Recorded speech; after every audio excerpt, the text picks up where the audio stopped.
Bwana mtazamaji wa Bongo Super Media, rais wa nchi ya Urusi Vladimir Putin kazungumza maneno mengi sana mara baada ya kukutana na waziri wa mambo ya nje wa nchi ya Iran.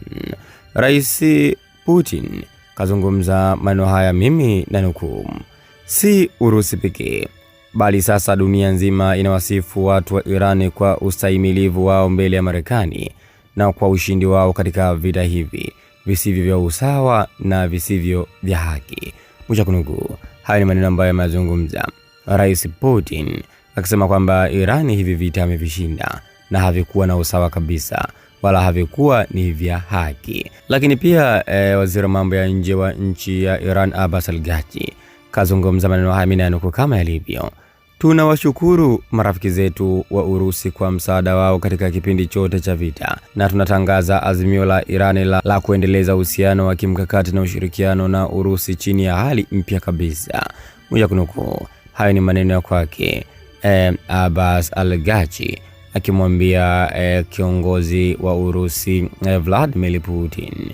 Lakini pia Putin amwambia Abbas Araghchi kwamba alipokea ujumbe kutoka kwa kiongozi mkuu wa Iran Mojtaba Khamenei. Wiki iliyopita alimuomba Araghchi atoe shukrani zake kwa ujumbe huu na matakwa mema kwa afya na ustawi wake.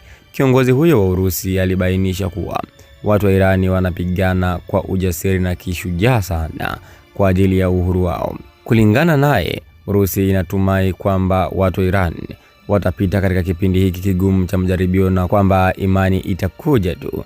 Putin aliongeza kuwa Moscow iko tayari kufanya kila iwezekanalo kuhakikisha kwamba amani katika Mashariki ya Kati inafanikiwa haraka iwezekanavyo. Pia alisisitiza kwamba Urusi inakusudia kudumisha uhusiano wake wa kimkakati na Iran.